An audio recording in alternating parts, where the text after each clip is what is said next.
Salut à tous et bienvenue dans cette vidéo dans laquelle nous allons parler aujourd'hui de Wedding Nightmare ou Ready or Not en anglais, réalisé par Tyler Gillett et Matt Benileli Holpin. Un film, avec lequel j'ai beaucoup de problèmes, car ce film a beaucoup de problèmes, beaucoup de défauts, et j'ai globalement détesté la séance et le film, forcément. Pourquoi ? Parce que, globalement, j'ai que des défauts à dire, hein. Je vois pas un seul bon point à dire, mais genre vraiment. Même l'actrice que pendant longtemps, jusque devant le film, j'ai cru que c'était Margot Robbie, mais en fait non, pas du tout, c'est la nièce de Crâne Rouge, là, de l'agent Smith, Hugo Weaving. Et enfin, même ça, je sais pas, j'ai aucun bon point à dire, donc je vais passer directement en défaut, on va pas se faire chier.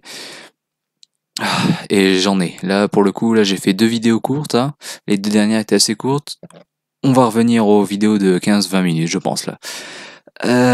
Alors déjà, le film commence directement par le mariage. Bon, ça, j'ai pas de problème. Et le mec... alors ça, je trouvais ça drôle, parce que les Américains sont très tradition. Et... pas conservateurs, hein, parce que... progressistes, attention. Mais ils sont très tradition, et globalement, le marié ne doit pas voir la mariée avant le mariage. Sinon, ça porte malheur. Et non, là, ils se parlent tranquille et tout, donc je trouvais ça original, pour le coup. Voilà, un bon point. Voilà, c'est original en ce point-là. Voilà, un bon point. Le reste, c'est de la merde. Et donc ils sont en train de se parler, et le mec, donc à cause de ce qu'on va découvrir plus tard,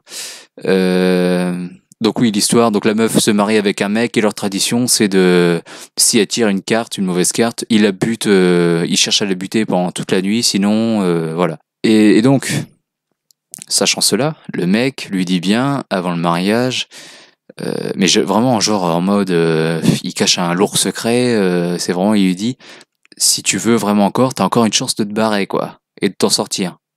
Et sous-entend vraiment, voilà, tu peux encore t'en sortir, quoi. Et la meuf, non, elle sourit, elle se pose pas de questions, elle ne lui pose pas de questions, elle cherche pas à savoir pourquoi il dit ça, elle est pas du tout suspicieuse, rien du tout. Et certains vont me dire, oui, mais c'est parce que ça, c'est le discours d'avant-mariage, le tract, voilà, si t'es pas sûr, tu peux encore te marier. Non, là, c'est vraiment, si tu cherches à être en vie, tu peux encore te barrer, hein. Vraiment, ou alors c'est peut-être parce que moi je savais où elle allait partir, où l'histoire allait partir et pas elle.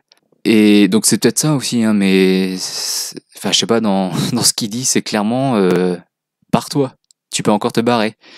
Et non, elle pose pas de questions, voilà. Ensuite, donc ils sont mariés, tout ça, ils ont envie de baiser 5 minutes dans une chambre.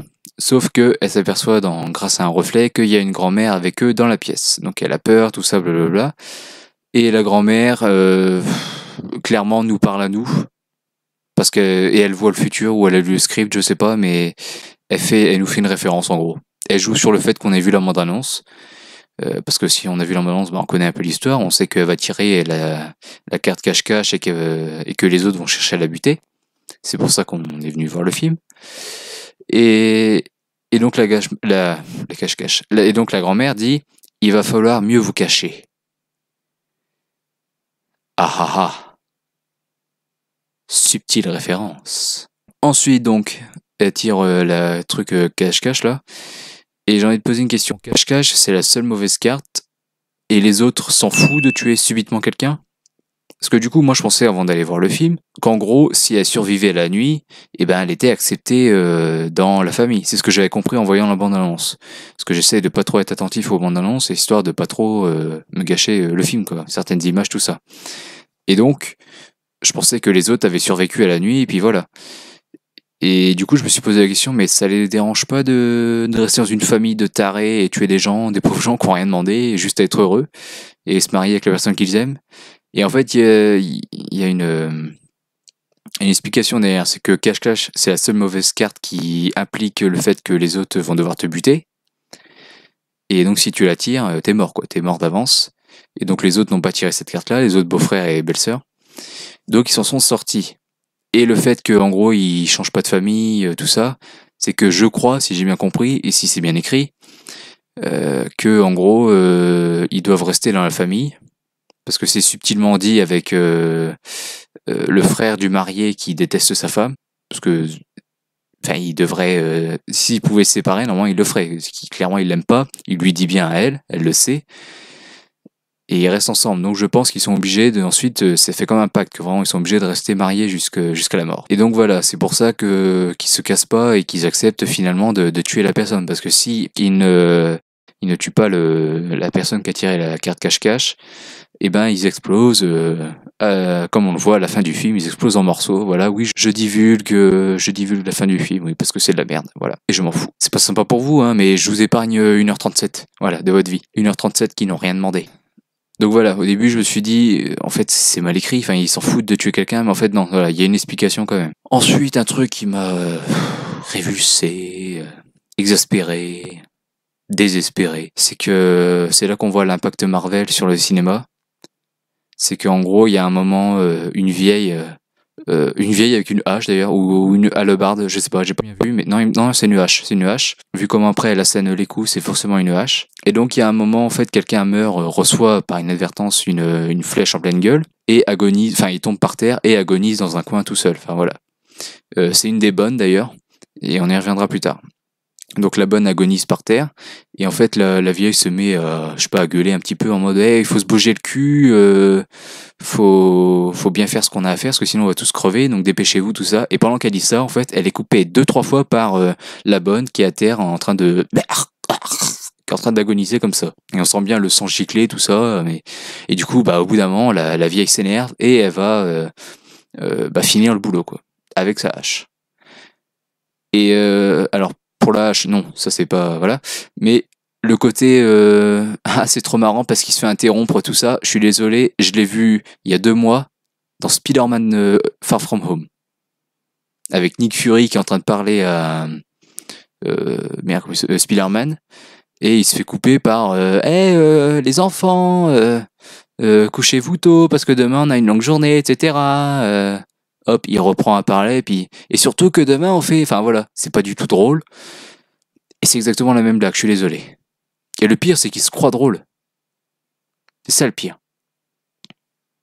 Soit Far From Home ou celui-là, il se croit drôle. Et que vous me croyez ou non, parce que j'aime bien les films Marvel, mais vraiment Far From Home, j'étais devant la scène, j'avais un pote, donc j'ai un témoin, et vraiment j'ai dit vraiment à voix haute, assez fort, j'ai fait oui c'est bon, on a compris, allez là. Parce que c'est casse-couille quoi, il se croit drôle et non, c'est de la merde. Ce genre d'humour à la con, putain. Et donc ça se répercute là dans tous les films, j'ai l'impression, enfin. Bref. Après, une phrase que j'ai pas compris, que j'ai pas compris, qui est mal écrite, mais que vraiment je comprends pas parce que comment ils ont pu laisser passer ça. Un des vieux dit elle nous tue, donc en parlant de la mariée, elle nous tue les uns après les autres, cette connasse, enfin un truc comme ça. Et oui, alors si vous voulez, enfin les 2 seules personnes qui sont mortes à ce moment-là, c'est les 2 bonnes. Et qui a tué les 2 bonnes? Bah vous. Alors pas exprès, mais c'est vous quand même. Alors soit j'ai manqué un truc, soit les scénaristes ont manqué un truc. Voilà, je sais pas. Ils ont fait plusieurs relectures, corrections, tout ça, du coup ils ont oublié certaines choses, je sais pas. J'ai peur que ça m'arrive moi-même dans mes livres, donc j'ai pas trop jugé, mais là j'ai pas compris du tout. Oui, alors encore une autre scène où je crois drôle. C'est-à-dire le beau-père dit on est baisé jusqu'au trognon, et sa femme le coupe en disant oui c'est bon on a compris. Et puis 2 secondes après elle dit oh sacré nom d'une bite. C'est drôle. Qu'est-ce que c'est drôle. Ouais. Et d'ailleurs je crois, alors soit je confonds justement avec le sacré nom d'une bite, soit c'est dans la même scène ou dans une autre scène, je sais pas, puis je m'en bats les couilles, j'ai pas envie de réfléchir, j'ai pas envie de revoir ce film pour répondre à cette question. Mais en gros, il y a une femme, je crois que c'est la belle-mère justement, qui s'énerve et qui dit putain d'enflure, d'enculé de sa race de merde, enfin globalement ça. Nom de Dieu, de putain de bordel de merde, de saloperie, de connard, d'enculé de ta mère. Et donc voilà, il se croit drôle, mais non, c'est dommage. Et vraiment, pour l'anecdote, ce que je me suis un petit peu préparé avant de faire cette vidéo, et il y a, donc maintenant je suis à 11 minutes, et il y a 10 minutes, j'ai vraiment fait la recherche, est-ce que c'est bien un film d'horreur? Alors il y a Google, je sais pas quoi de merde, là, qui a mis film à énigme, thriller, et quand je vais sur le Wikipédia, que ce soit en anglais ou, en anglais, non, j'ai pas vu, mais quand je vais sur Wikipédia, il est bien marqué genre horreur. Alors déjà, non, c'est pas de l'horreur. En gros, si vous avez supporté American Nightmare, le gore, on va dire, les attaques sanglantes, tout ça, si vous avez supporté ça, vous pouvez aller voir le film. Et non, c'est pas un film d'horreur. C'est comme American Nightmare en fait, c'est pas un film d'horreur. C'est juste des films d'action un peu gore, violents. C'est tout. Et enfin, dernière critique. Donc il y a un moment, elle arrive à se barrer avec une voiture. Sauf que la voiture, comme toute électronique, elle appelle quelqu'un, puis ce quelqu'un arrête la voiture à distance. Je savais pas du tout que c'était possible ça, mais bon, voilà, on n'est pas du tout pisté, hein, sinon à part ça. Parce que du coup la voiture a déclaré volée et du coup elle a bien fait, les scènes durent bien au moins 1 minute 30 quoi, quand elle est au téléphone avec le mec, donc le temps qu'elle se barre tout ça, et le mec à qui elle a piqué sa voiture, qui est le majordome de la famille, et ben en gros ouais, elle a eu le temps de s'échapper de lui, enfin de mettre une certaine distance entre les deux, il y a bien 1 kilomètre quoi, et quand la voiture s'arrête, et ben il tape à la porte et puis il est là et puis il attaque et puis voilà, il la ramène à la maison, enfin voilà. Enfin, genre complètement con. En gros, j'ai mis là sur mes notes, il court vite, le vieux. Voilà, ça résume la scène. Donc voilà, Wedding Nightmare, non, c'est une merde. Je comprends pas d'ailleurs le titre, Wedding Nightmare. Encore une fois, on a traduit un titre anglais par un autre titre anglais. Souvent, ils font ça parce que les titres anglais originaux sont trop compliqués à dire pour le citoyen moyen. Du coup, ils mettent des mots un petit peu plus faciles à dire. Bon, pas tout le temps, parce qu'il y a bien la série How You Met Your Mother. Mais bon, vous voyez ce que je veux dire. Et franchement, entre Wedding Nightmare et Ready or Not, je pense que Ready or Not, le titre original, est plus facile à dire. Mais bon. Donc voilà, je vous invite pas du tout à le voir. Je vous invite à donner votre avis, surtout si vous êtes d'accord. Voilà, pour une fois, je change ma phrase de fin. Parce que ce film est une merde. Et on peut s'éclater devant, je comprendrais qu'en mode « Oh si, c'est marrant, tout ça, ouais, ok, d'accord. » Mais franchement, c'est de la merde. Donc voilà. N'allez pas le voir.